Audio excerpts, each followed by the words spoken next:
정성호 장관은 왜 적극적인 징계를 지시하지 않는 걸까요? 이미 대장동의 그분이 윤석열이라는 것까지 나왔습니다. 이재명 대통령 관련 수사 모두 허위라는 게 드러났고 원래의 몸통은 검사와 언론 그리고 윤석열과 국힘이라는 것까지 드러났습니다. 보다 못한 최혁진 의원과 서영교 위원장이 정성호 장관을 직격했습니다. 영상으로 함께 보겠습니다. 법무부 장관님, 예. 이번에 이제 국조특위에서 남욱 변호사가 증언해서 다시 이제 조명되고 있는 것 같은데요. 윤석열 아버지 윤기준 교수 집 네. 예전에 김만배 대장동의 김만배의 누나가 이제 인수한 건 관련해서 당시에도 말이 많지 않았습니까? 예, 그렇습니다. 그때는 뭐 이제 일부 언론에서는 우연 아니냐 이제 검찰 쪽 입장도 그랬던 것 같아요. 근데 여러 가지 의혹들이 여러 채널을 통해서 당시에도 있었습니다. 이거 네. 우연이라고 보기가 참 힘들다. 예, 그렇습니다. 그래서 어찌 보면 당시에 보게 되면 그 대장동 대출 브로커였던 조우영 씨가 2011년에 부산저축은행 비리 사건 무마를 해준 게 윤석열과 박영수였고 그 대가로 이런 거래가 이루어졌던 거 아니냐 이런 의혹서부터 많은 것들이 이야기가 있었음에도 검찰은 그 부분은 다 무시하고 오직 대장동 사건은 이재명 대통령만을 표적으로 해서 달려갔었습니다. 근데 이제 국조특위에서 이게 나왔던 거잖아요. 네. 그 당시에 김만배 누나가 무슨 돈으로 그걸 샀느냐에 대해서 그거는 김만배의 화천대유 돈이다 이런 이야기들도 있었고 증언들도 일부 유튜브 채널이나 영상을 통해서 나왔던 바도 있었습니다. 예. 어쨌든 검찰은 이런 것들을 다 무시하고 오직 이재명 대표 한 사람만을 표적으로 해서 달려왔는데요.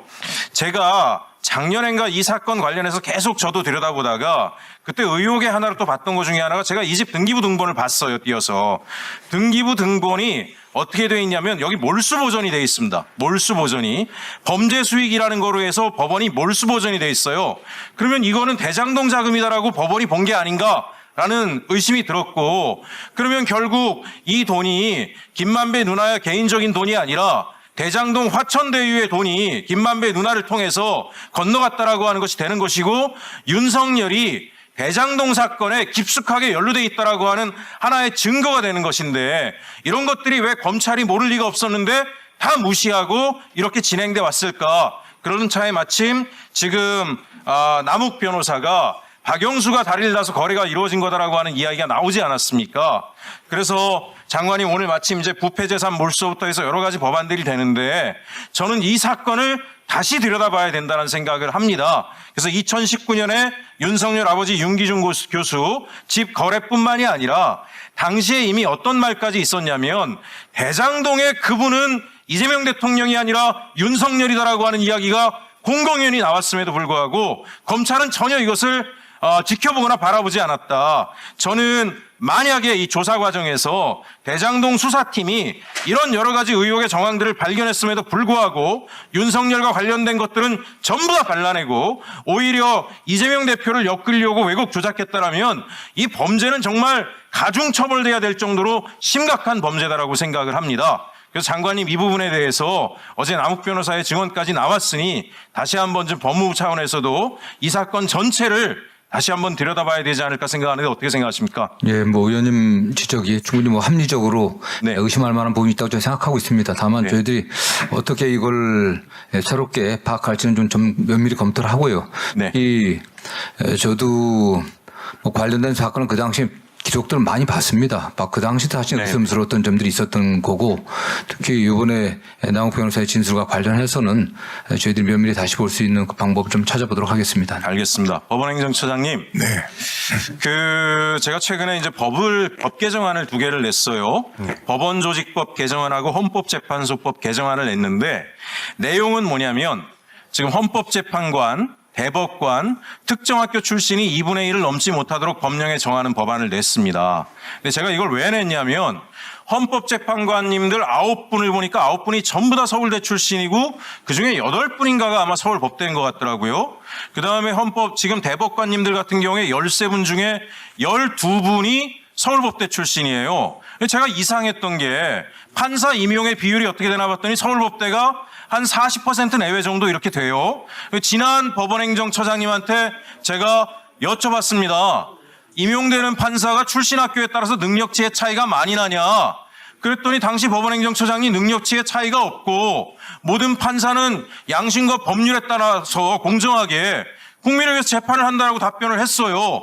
근데 왜 꼭대기에는 특정 학교만 가 있는지 전 도무지 이해가 안 가서 왜 이런 일이 벌어지는지, 이것도 김만배 누나가 집을 사는 것처럼 우연의 우연인 건지, 제가 법원행정처장님 오늘 이제 이 질문은 새로 오셨으니까 다시 물어봅니다.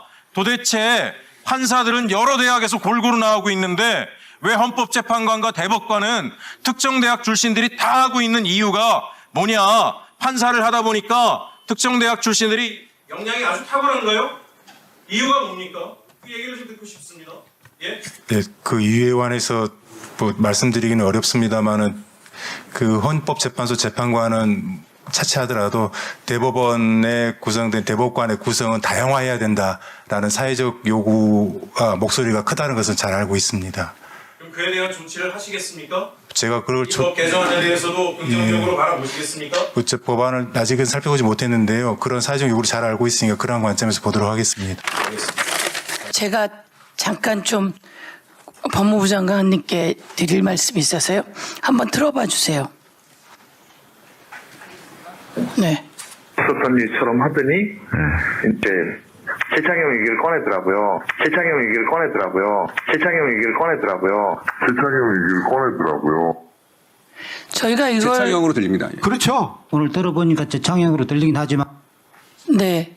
이게 뭐냐면 이재명 그 대장동 관련해서 일기 수사팀이 만든 목록에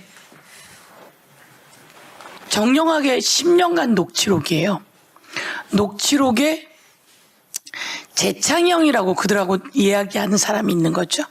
재창형이라고 얘기했는데 이게 2기 수사팀으로 윤석열 2022년 5월에 대통령 되자마자 구성된 송경호, 강백신, 어미준, 이 사람들이 수사하면서 만든 녹취록에는 이제 재창형 얘기를 꺼내더라고요 라는 게 이제 실장님 얘기를 꺼내더라고요 로 바뀌면서 정진상 실장 수사가 됩니다. 근데 이제 이 사람들이 내놓은 수사 기록 녹취록 자료에는 실장님이라고 써놨는데 이들이 만든 2기 수사팀 자료에 근데 원래 재창형이라고 돼 있는데 이게 우리 무슨 얘기인지도 몰랐어요. 재창형 실장님 한 번 더 들어봐 주세요. 없었던 일처럼 하더니 이제 최창형 얘기를 꺼내더라고요.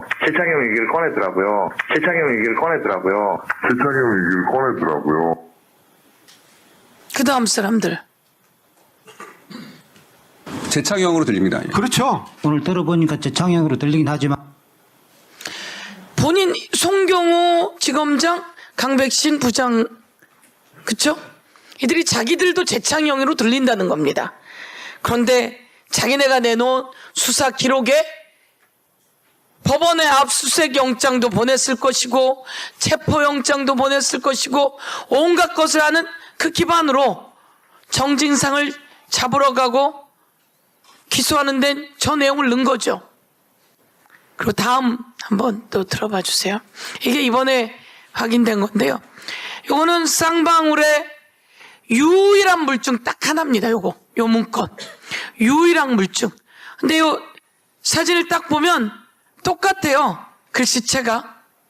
그 다음 또 회의록 있습니까? 이 회의록은 제가 들고 있는데 이 회의록은 전부 다 저걸 넘기면 저거는 하얏트 리젠시 저게 있던 곳에서 일본에서도 똑같은 문건, 홍콩 마카오에서도 똑같은 문건, 시애틀에서도 똑같은 문건, 똑같은 거예요. 유일한 문건인데, 물증인데. 근데 그걸 어디서 썼냐? 저게 김생태하고 김태균이라고 하는 사람이 만나서 썼고 거기에 경기도가 연루되어 있다고 회의록이라는 겁니다. 회의록이 마카오, 홍콩 마카오죠. 미국 시애틀, 일본 공용 PC로 썼다고 그러는데 이번에 노정면 의원이 직접 갔더니 공용 PC엔 한글 파일이 없답니다. 동전 넣고 하더라고요. 동전을 넣어봤는데 한글 파일이 나오지 않는다는 거죠. 유일한 물증이. 그래서 이것도 조작이다. 쌍방울 사건입니다. 아까 대장동 사건의 조작의 내용. 그 다음 한번 들어봐 주세요. 이거는 국토부, 이건 넘어가 주세요. 감사원들이, 이 사람들이 계속 재판을 받고 있는데 술 먹고 들어와서 감사를 한대요. 이거 아주 특이한 건데요. 하동수라고 하는 국토부 과장이 감사원의 조사를 받았어요. 오른쪽 게 22시 29분 35초라고 되어 있는데요. 요거는 보고를 받은 내용입니다. 부동산 상황이 이렇습니다. 보고를 20년 11월 27일 날 보고를 22시에 받아요. 그리고 조작해라 라고 지시를 내린 게 17시라는 겁니다. 그러니까 이런 수사 기록이 올라간 거고, 다음 거 한번 넘겨봐 주세요. 요거는 그 사람이 저 이런 얘기 한 적 없어요 라고 다 지웠대요. 지장 자국 있죠? 네모칸에 있는 거 지웠는데 나중에 이 수사 보고서에 올라가 있더라는 겁니다. 마지막 한 번만 더. 마지막. 예, 들어봐 주세요. 요거는 이제 김규현. 요게 마지막. 대통령께서 그것은 고발하는 것이 바람직하다는 말씀이 있었고, 한 번만 더 눌러봐 주세요. 대통령께서 그것은 고발하는 것이 바람직하다는 말씀이 있었고, 어제 나온 말입니다. 김규현 국정원장이 대통령께서 서해 사건 관련해서 박지원 원장님 관련해서 삭제라고 지시한 적이 없다는 거 아닙니까? 노은채도 삭제라는 지시를 받은 적이 없다 그러고, 박지원은 지시한 적이 없고 노은채도 받은 적이 없고, 그런데 밑에 있는 3차장부터 지시를 받은 것처럼, 회수인 것처럼 애매하게 하는데, 이런 걸 아무것도 모르는 김규현 원장은 지시했다고만 보고를 받고 이걸 윤석열에게, 대통령에게 보고한다며 22년 7월 5일 9시 30분에 보고하러 들고 갔습니다. 그리고 그 사람의 원본 글씨가 있는데, 이건 우리가 만든 글씨고요. 대통령 보고 고발 지시에 있어서 물었더니 어제 나와서 하는 얘기가 이게 그 필체입니다. 대통령이 고발하라고 지시했습니다 라고. 아까 육성 들으셨죠? 이 정도가 저희가 어떻든 뭐 많은 게 나왔지만 제가 몇 가지만 좀 보여드리면서요. 이 서해 관련해서는 법원이, 그것도 지기현 판사가 다 무죄를 때립니다. 그런데 또 불구하고 이 고발 지시가 있었다는 내용이 나왔다는 걸 보고드리고, 전 이렇게 말씀을 좀 여러분께 알려드린다고 하고요. 제가